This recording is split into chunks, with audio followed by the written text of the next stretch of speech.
Well, we all took a break.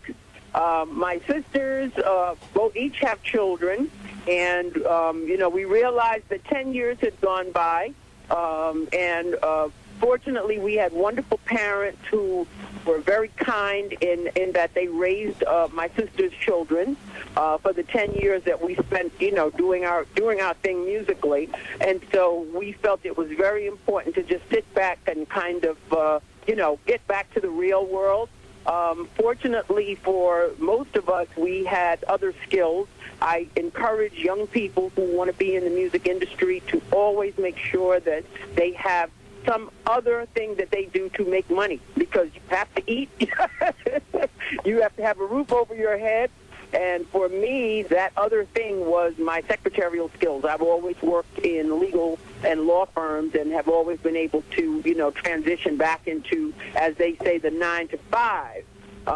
So we spent a little bit of time doing that, and even, to this day, I'm still working. All of us actually are working in legal field in one form or another. But as I said, the passion being for music, my sisters and I have enjoyed many, many performances across the country, still bringing our fans the music of the Ladies of Skyy. So people, because of the record contracts, you definitely might want to go ahead and stack up, because the way contracts are, if you don't know your stuff, you don't know what you're signing, basically you're going to be like, okay, how come I'm only getting this much, because everybody else gets a piece of the pie before you do. Oh, you better believe it. If you're not writing the music and you're not producing the music, if you don't have control over the product, and usually, unless you have a lot of money, you do have to bring other people in to be involved in your project. But I encourage everyone to get their education, especially young people. It looks easier than it is out here, and the music industry has changed considerably since I first started back in the 70s, but the requirements have not changed, and so I encourage young people to get their education, to have some other thing that you can do to make sure that you have, you're able to support yourself, and you must always make sure that you have a lawyer. Don't sign anything without proper representation, because, you want to be sure that you're getting as large a piece of the pie as you possibly can. And you need somebody looking out for your interests. Lawyers and accountants. Mm-hmm. And also, be sure you pay Uncle Sam. Oh, really? Now, that is primary. One of the things that we did, and I will share this with your listeners, we formed a corporation. And as opposed to just distributing the money 8 ways every time we got it, we set up a salary system.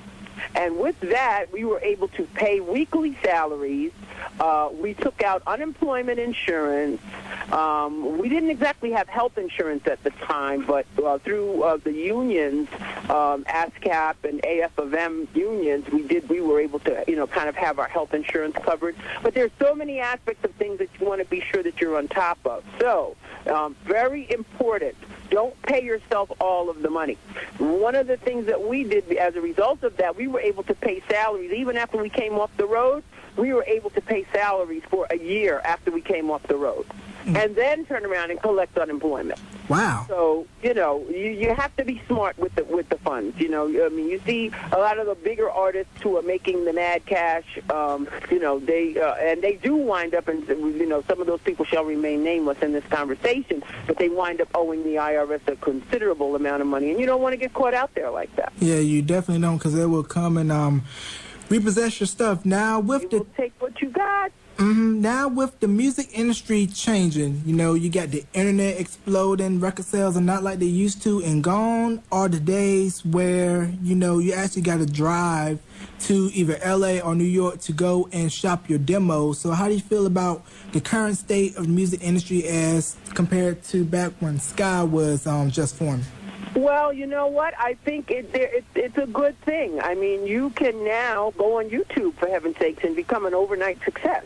You can create your MySpace page and have your music heard. I think that what it forces you to do is to learn every aspect of the music business, your marketing, your A&R, everything that we used to have an entire record company of individuals do for us. Young people are able to sort of learn as they go. So I think it's a very positive thing, and as you well know, a lot of record companies are hurting as a result of it, but that's okay, because if you can get the returns, like say through something like CD Baby, where you're selling your own product and you're reaping the benefits of your product on an immediate basis, I think that's a positive thing. And about the current state of the industry, how you feel about the crop of artists that are out now? And then with hip hop taking off, I would say 92 or 93 was the year that hip hop really went pop, and it seemed like R&B kind of got lost in the shuffle when hip hop once became mainstream.